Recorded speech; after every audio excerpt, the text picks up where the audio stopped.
Thank you for joining us for today's webinar. We are very excited to present today's lecture. Just a couple of ground rules for the presentation. You'll be muted throughout the lecture today.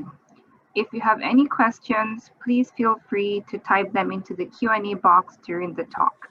We will hopefully have some time at the end of the lecture to discuss them with our speakers. Also, at the end of the lecture, you will see some poll questions to give us some feedback on today's session. We would really appreciate you filling this out, as it really helps us to plan further lectures.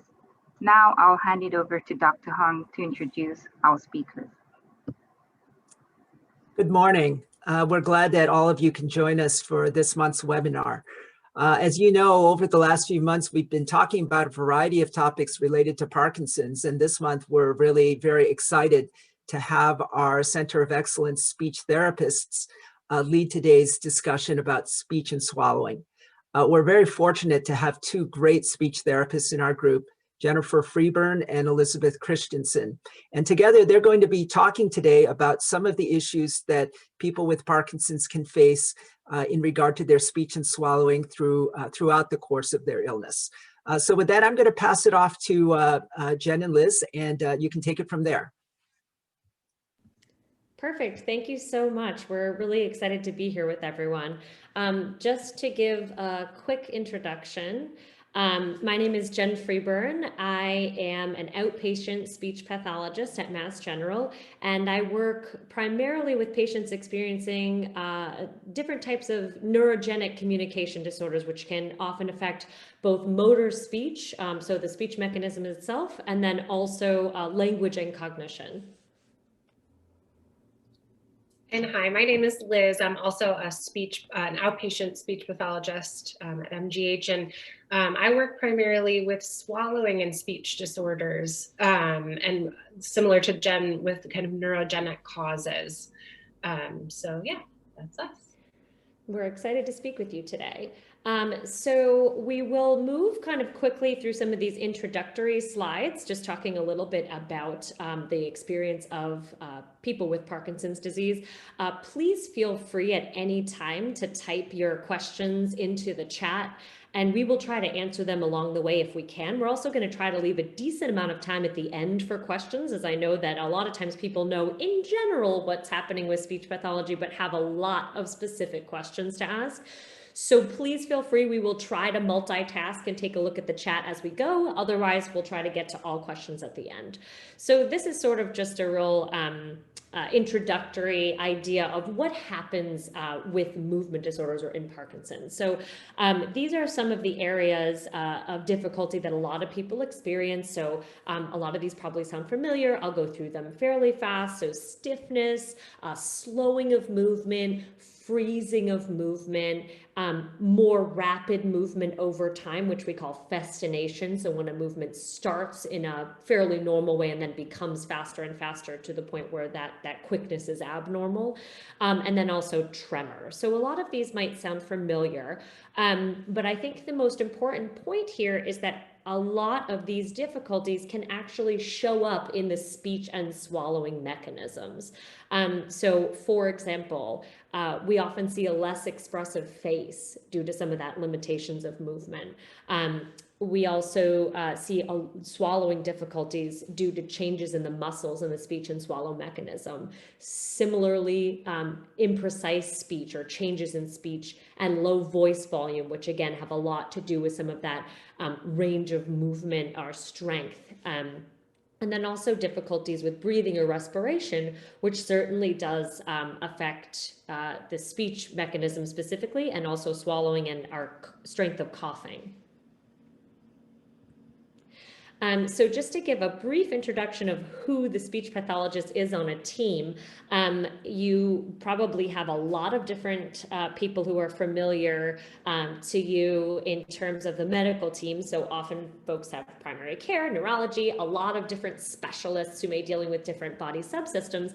And then a lot of people with Parkinson's do have a whole rehabilitation team that they might experience meeting with for a long, short period of time for a lot of sessions, or you might have someone you check in with on a more, every 3 to 6 months basis for a longer period of time. So speech pathologists are on that team with your physical therapist, your occupational therapist, and we often play the role again of really managing kind of the speech and swallowing symptoms there, alongside PT, who's doing the more gross motor movements, and OT, which oftentimes are helping a little bit more with either fine motor movements or other kind of occupational therapy issues. So I'll start off by just giving a little highlighting of the speech problems that we experience in Parkinson's. So dysarthria, what does this look like? Dysarthria is just a fancy word for speech problems. So that's why this is listed here. I always like you to understand the terminology, but all it really means is having difficulty with speech or being understood. So some of the speech symptoms that pop up often in Parkinson's would be speaking in a softer voice, which is also referred to as hypophonia. The voice or speech becoming a little bit more monotone. Speech sounds that are slurred or muffled. So a lot of times I hear people report this as mumbling, or just feeling like this speech is sort of slurry or slushy, are a lot of the words that come up with this, and it's all speech imprecision. Inappropriate or unintentional silences. Sometimes this comes at the beginning of speaking, where it's a little bit hard to initiate the speech.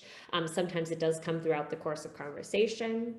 Short rushes, which essentially is a speed issue. So a lot of times we don't think too much about self-monitoring our rate of speech.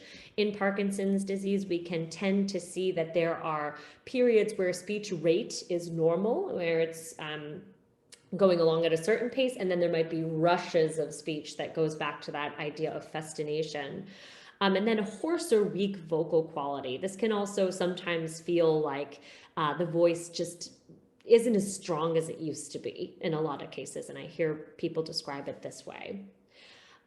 So I think one of the most important things to understand here is, what does this actually look like for you as a person? And so I wanted to just share some specific complaints that I often hear in the clinic that really flag to me that, yeah, there's most likely a speech issue. So one that I hear a lot is, I feel like my spouse or someone close to me who lives at my home has some hearing loss because that person has a really hard time hearing me when I speak. This comes up very frequently where, oh, well, you're just having trouble hearing because when I talk to you from the next room, you really can't hear me. Sometimes that is true. Sometimes hearing loss, it can be present in the listener. But I think a lot of times this can be a flag where if it did come on, I wouldn't say suddenly, but over the course of time, it's been a little bit harder and harder over the course of, let's say, even months to understand a person.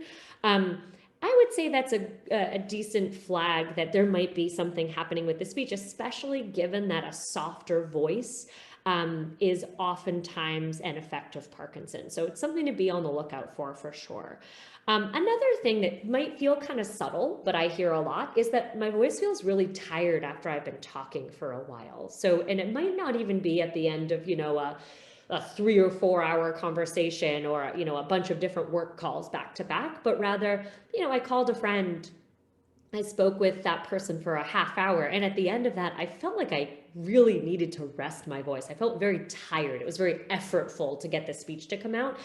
It's really subtle, and we've all probably experienced vocal fatigue throughout the course of our lives, but it's something to note if it's coming after, a 20 or 30-minute conversation again, or even longer. It's just good to know, like, that fatigue doesn't feel like it matches the demand. A lot of times if we were at a social event, for example, talking for many hours over a lot of background noise, you might feel vocal fatigue, but it's less common to feel that kind of vocal fatigue after a shorter conversation. So it's something to note, and I think it's something that everyone can be really aware of.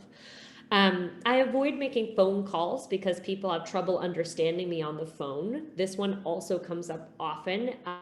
And this can be due to a combination of that speech having a reduced volume, or in some cases being a little bit less clear, as I mentioned, that sometimes that kind of slurring can be a factor. And so I think this is one that comes up a lot. Oh, people are, I try not to call, I try to order food online, for example, not because you feel like it or for convenience, but because you're actually saying, you know what, I find that if I call, I have to repeat myself a few times. That's a flag. And I think it's important just to note it and be aware of it so that you can, request an evaluation or an assessment if you feel like you are having these issues. And then another one that comes up a lot is that a friend, whether it's at work or not, mentioned that I speak too quickly and sometimes mumble when we're on video calls, which is sort of more relevant for the times currently. But in any situation, mumbling or speaking too quickly are two complaints that oftentimes people with Parkinson's are getting from the people in their lives, that other people are saying, I noticed you've been mumbling lately, or you were talking really fast and I was having trouble understanding you. That's another place where you might notice, okay, there may be an emerging difficulty with speech that would be worth looking into further. So again, I just like to empower everyone to know what this might look like, because sometimes it is more subtle than we would imagine.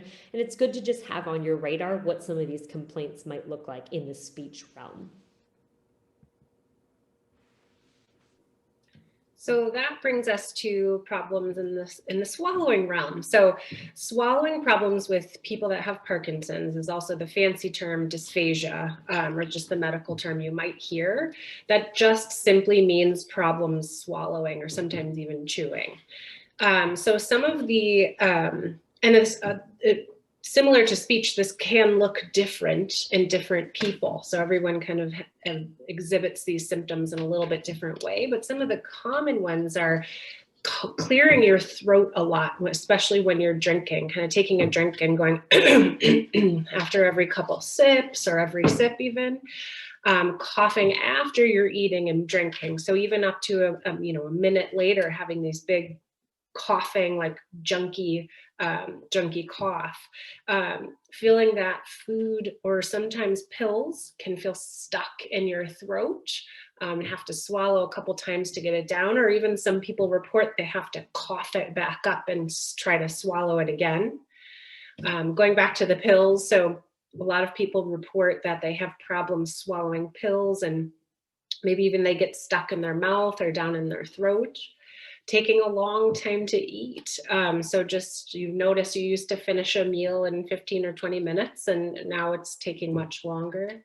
And then another big one is unintentional weight loss. So just the weight that you've lost and you don't mean to, you're not, on a diet or trying to lose weight, but yet you find yourself continuing to lose some weight.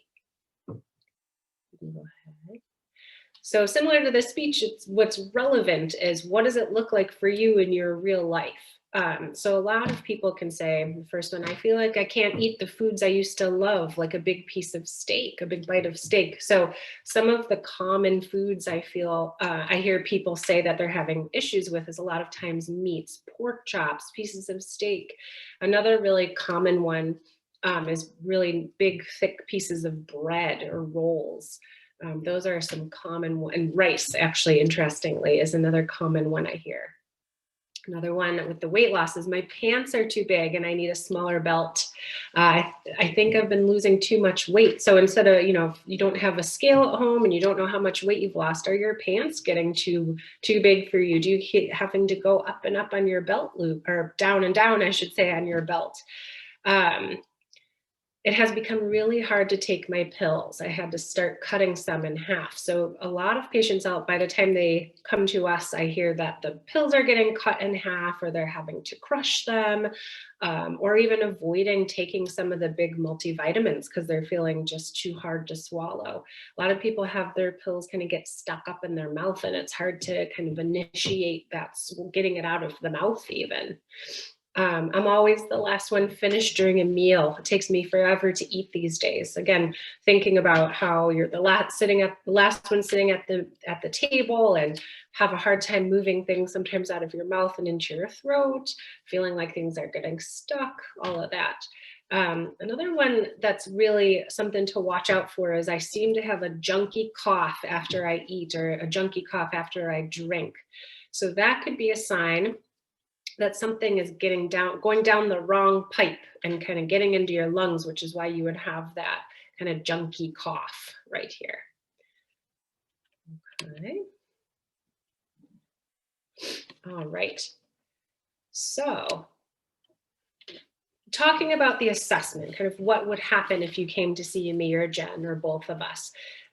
So some of the common elements that you would see in our studies is a detailed patient history. So everyone is a unique snowflake, whether you have Parkinson's or not. The Parkinson or any really syndrome or disease, you're going to look different than someone else that has the exact same diagnosis. We're all our own people and have our own health histories beyond just Parkinson's. So we like to have a detailed patient history to really try to understand you as a whole person and to figure out what is going on with you specifically. Then we'll do a really detailed evaluation of your face and your lips, your tongue, your jaw, all the movements of your face. So just like you're having you could be having issues walking or balancing, and the same thing we could see in the muscles of your face. You can have a little bit of trouble initiating movement and similar things to that you would experience in the rest of your body. So then you would have a very detailed speech and voice assessment to really try to figure out the root of the problem and kind of where your speech and swallowing could be breaking down and what we can target. So then a lot of times we'll do a direct observation of your swallow function, and that can mean two different things. So one of it is actually watching you eat and drink a meal, that's something you would have at home. But additionally, what we really like to do and advocate for is to have a video swallow study, or that last bullet point could be called fluoroscopy. So it's basically a video x-ray of you swallowing barium, so we can see all the parts of your swallow mechanism from your lips to your tongue all the way down to your throat, and how your airway closes and protects itself, and then how all the muscles are moving the food and drink through your throat and into your esophagus. This is really an important piece of the evaluation because it gives us a really good idea of your safety of when you're swallowing and what to target if something is kind of going wrong. It gives us a nice idea that sometimes you can't really appreciate by just watching someone eat or drink or hearing what the symptoms are. We can go on to the next. So the treatment. So basically for speech, and Jen can obviously jump in anytime here as well, it's some of the goals of treatment, which are importantly created together. I think that's something that we really like to emphasize, is that these goals are created with you to figure out what is bothering you at home and how can we fix that with you, but also how to keep you safe. So some of the speech could be to increase your clarity during phone conversations so that you're not feeling like you're avoiding things and really communicating, especially these days when we're not seeing people in person, being able to communicate and connect with family and friends. To the second point, so improving your confidence for applying your speech strategies that you learn in daily life. It's great to have, in a clinic, we're sitting with you and it's a very focused time, but how can that move into your life, into ways that will actually be helpful outside of when you're talking to me and Jen? So with the swallow treatment, again, very much focusing on safety. We're trying to keep I joke with some of my patients, actually, you can think of me as the guardian of your lungs. So I really am trying to help your lungs stay as healthy as possible, because one of the things that can happen when you have things go down the wrong pipe and experience swallowing problems is it can become infected and give you pneumonia. And so we avoid that at all costs, and really how to improve the safety of your eating and drinking. It certainly doesn't it's not something to be overly concerned about, but it's something we keep an eye on and really try to help you with. Another one is exploring possibility of exercises for your mouth and throat. So importantly, treatment involves both exercises and strategies to compensate for the difficulty. So it's both how to improve, but also compensate. So what are you experiencing now that we can help find a strategy that would kind of help overcome that?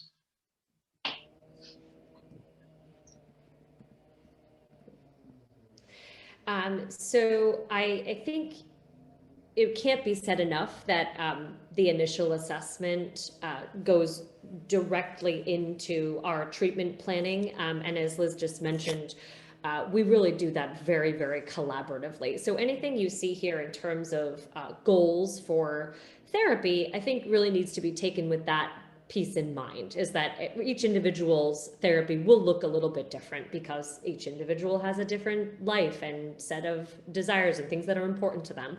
But in general, speech therapy, so when we're thinking about the motor speech side of things again, aims to help patients communicate successfully. So we typically do think about this in two different camps: the restorative, trying to restore as much functioning as possible and maintain as much functioning as possible, and then compensatory. So for those things that we cannot necessarily improve upon, we can often make environmental or other modifications to compensate for the difficulties. So some of the restorative treatments in speech therapy are intensive treatment targeting improved intelligibility. So what that basically means is highly repetitive, and anyone who has participated in motor speech therapy will agree that it is quite repetitive, and that is purposeful in order to retrain the brain's motor system to do things a little bit differently. And people often see really, really great results with motor speech therapy in that sense. We also work on vocal exercises to strengthen all the different subsystems of the speech mechanism. So respiration, phonation, which is the voice, and then articulation, which are the muscles that make basically the mouth and the tongue do what they need to do to speak clearly. So again, that's sort of like a training regimen where I sometimes call it our bicep curls and push-ups for the voice and speech. But the more compensatory side of training may involve modifications. So for example, environmental modifications can be as simple as, let's try to work with you and your typical communication partners, whoever you live with at home, to make sure that when you're having a conversation, you're in the same room and you're not all the way across the house. So that's a very a simple, and it almost seems like a little bit of a joke, like, oh, of course we should be in the same room. But I think it actually comes as somewhat of a behavior modification a lot of times at home to make that adjustment, that if we're going to have an important conversation, we need to be sitting at the same table facing each other so we can see each other's mouths moving and understand each other as best as possible. We also sometimes offer amplification devices. So devices that would essentially little tiny portable microphones that would allow you to be heard in certain settings are one option that work really well for people who, for example, lecture. That can be one thing that's very, very, it's instantaneous, it's quick, and if your primary issue is voice volume, and let's say you've always been a quiet speaker and now it's a little bit even more quiet, that right away can be a huge benefit for some people in certain environments. Likewise, there are devices out there that are feedback mechanisms that you put on your ear. It's sort of like a Bluetooth device with feedback, and it allows you to speak over it essentially by giving you auditory feedback. Sometimes that type of compensatory strategy is really successful for people. So we also oftentimes speak to patients about those and just let you know what all the different options are. And then there's also augmentative communication, which essentially means anything that that is additional to verbal communication. So this can be as simple as using more gestures. This can be as simple as sometimes using the written word over the spoken word for meeting certain demands in everyday life. This can also include something that's more intensive. So a lot of people use supplemental tools to help their communication, like a picture book to supplement. For example, if you're talking about what your grandchildren have been up to, using pictures of them to supplement that conversation. And we could think of it as a picture being worth 1,000 words. So it limits how much you have to verbally communicate, but allows the communication to remain very, very rich. So these are some of the different areas that we often target in treatment, and again, in these two separate camps. So speech therapy encourages high effort to fully activate the muscles of speech. When we think about the restorative treatment that I just mentioned, this falls into that camp, and again, is intentionally repetitive. It is intended to encourage high effort to overcome what happens with what the tendency is in Parkinson's is by no fault of the person with Parkinson's, the feedback mechanism for how big our movements are or how much we're using muscles isn't working quite right. So that's why we can sometimes get that quieter voice, but to the person with Parkinson's, they're thinking, I feel like I'm talking plenty loud. I don't feel like there's a problem. So speech therapy specifically targets that feedback mechanism and encourages, the word that we use is calibration or recalibration back to the feedback loop working well, where what you're hearing in your ear, what's loud enough, what's precise enough with how much effort is needed to be understood, is now back to where it matches your listener's experience, essentially. So there are two programs that are typically used here. One is very, very famous and well known. It's called Lee-Silverman voice treatment. I'm sure a lot of people have heard of it.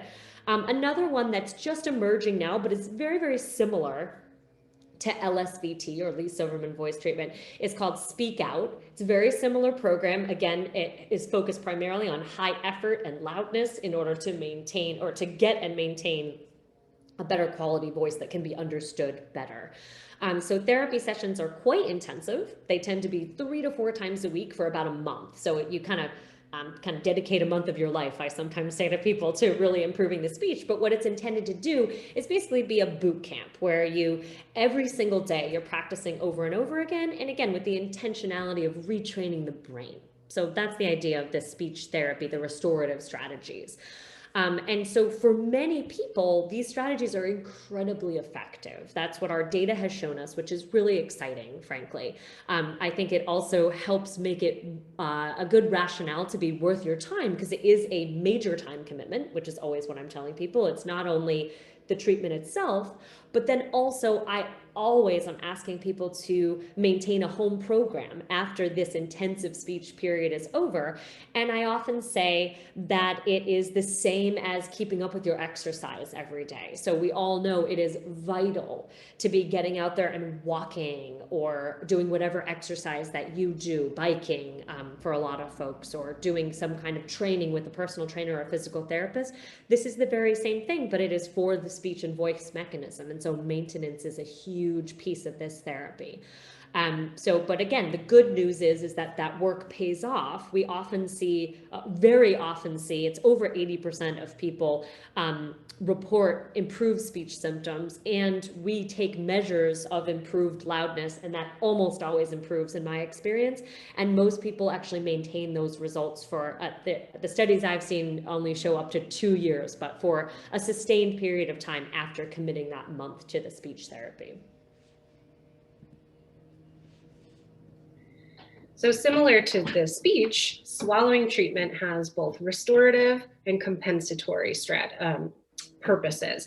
So there are exercises to strengthen the muscles used for breathing and coughing and swallowing. The most data-driven one is something called the EMST, the expiratory muscle strength trainer, which is something that we often recommend to patients, but the tricky thing with that is it needs to be calibrated and people need to be taught how to use it. But it is relatively inexpensive and something you can do at home once you've been set up and know how to use it. And I always, the thing about exercises with swallowing, Jen mentioned something about a bicep curl. So I always tell people it's nice and easy. I know, my biceps are weak. I know exactly what exercise to do to target specifically them. The swallowing isn't like that. All these muscles move up and in at the same time. It's very hard to target. So exercise is not always a magic bullet for people, but luckily there's the EMST device that I talk about has specifically been studied with people with Parkinson's.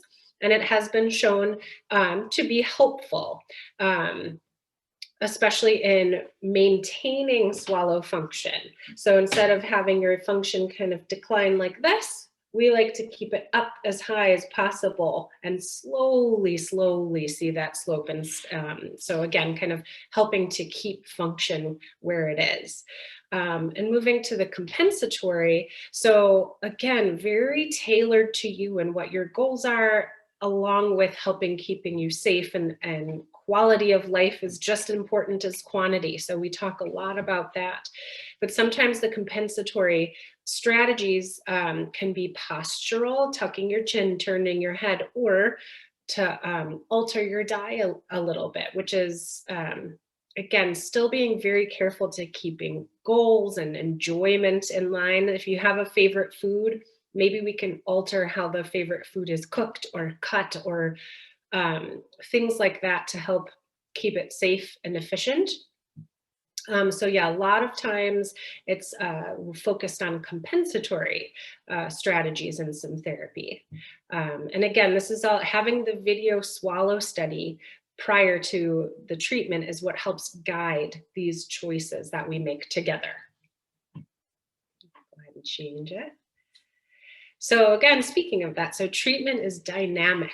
So it includes the combination of restorative, compensatory, and the dynamic piece of this is how do we decide together the plan and when a reevaluation is necessary. And we just kind of see how well are their exercises working? Are you able to do them at home? Is the EMST easy to use if that's something we decided together to try? And the focus is really, again, improved safety and efficiency with careful consideration of your specific goals. But again, my main message is I try to help be the guardian of your lungs and really help keep those lungs as healthy as possible and keep things out of those lungs is the important part of our treatment together. So I am going to just describe in brief how to get in touch with a speech pathologist if you would like to. And then I acknowledge there are some questions coming in. So we will loop back to some of the content here in those questions. So just wanted to make sure everyone knew that we're seeing your questions come in, and thank you for them. So connecting with a speech language pathologist is essentially the first recommendation that we would both have if you notice any of the concerns that we have described today. I think it's worthwhile even just to ask your questions and to be able to have a connection with someone who can answer any other questions that might come up, make recommendations about potential treatments that could help. A lot of times the earlier on that we start treatment, the better. So sometimes I see people who aren't even noticing their own speech problems, but whose wife is saying, hey, I noticed that this is, you're talking much more quietly. I have noticed this. Why don't you go see someone? Even at that time, if you're coming in and saying, I don't really have that many complaints, but somebody said this, that is okay. I would absolutely rather see someone in an early stage of any kind of speech or swallowing change, rather than when you are already experiencing significant impact in your life. If we have the chance to catch that early and be able to just offer the support early on, I think it's just a little bit easier to manage and just to kind of track that course over time. So I do want to encourage you, if you notice voice or swallowing concerns, I very much encourage you to speak with your neurologist. That's a great first go-to. They're so knowledgeable. They'll be able to provide you with a good resource. I'm assuming by and large, most folks here are followed by MGH neurology, who are wonderful. They will, and whoever your neurologist is, will be able to connect you with resources, whether they're in-house in the MGH or MGB system, or closer to home. So I think that's the first best step. And absolutely request, even just making the request, hey, I'd like to, I think I'm having some of these issues. I'd like to at least speak with a speech therapist. Almost always, I think that is a good idea in those cases, even if it is just for a single evaluation and then to check back in 6 months or a year. Requesting a referral for further evaluation of any concerns is, again, a more direct way of just flagging the concerns, but I would say you are welcome to do that. And then, again, a lot of times people might refer you in-house, which is actually great right now, I think, for a lot of people, because we're able to offer both in-person and virtual, so it makes the commute a little less cumbersome. But also there are tons of speech pathologists in the community. A lot of times the folks near your home who probably specialize in treating patients with Parkinson's disease are oftentimes in hospital-based outpatient or in private practice who have been in hospital-based outpatient. So people who have had a rich experience with neurogenic disorders. And a lot of times it will say right in the profile on if they're a private practice on their website, or it will say right in the hospital's rehabilitation page that Parkinson's disease is one of the specialty areas of this clinic. And I highly recommend looking for someone with that specialty.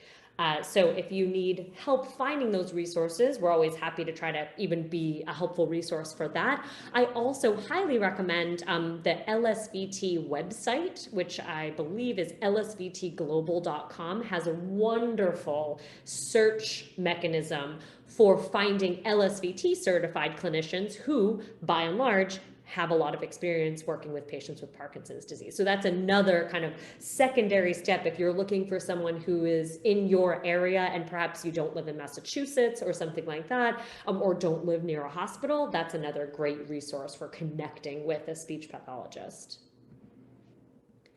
And then moreover, we are here to help you. So as I mentioned, we are both doing telehealth right now. We also have an office on main campus, which I've put a little picture of here because it's a little confusing for folks to understand where it is sometimes, but we're right on Cambridge Street. We're basically between the main hospital entrance and the wing building. Very easy to get to, especially if you come to MGH for other treatments, or we are able to do a subset of our evaluations and treatments on telehealth. I would say probably more so follow-up treatment is definitely very great for telehealth. A lot of times we do actually like to see people in person, especially if we are moving into a video swallow study that absolutely, of course, has to be done in person with the X-ray machine. But we are able to offer a lot of the treatment and assessment by telehealth, which is, I think, fantastic for folks and makes the treatment even more accessible. So we are here to help you. I saw a question there about our contact information, so I will leave this up as we move into answering some questions. But I did just want to make you aware you can get in touch with us in whatever way is most helpful to you. Or again, please feel free to simply talk to your neurologist about getting a referral. That's a great way to get sort of directly engaged with our clinic. Thank you very much, Jennifer.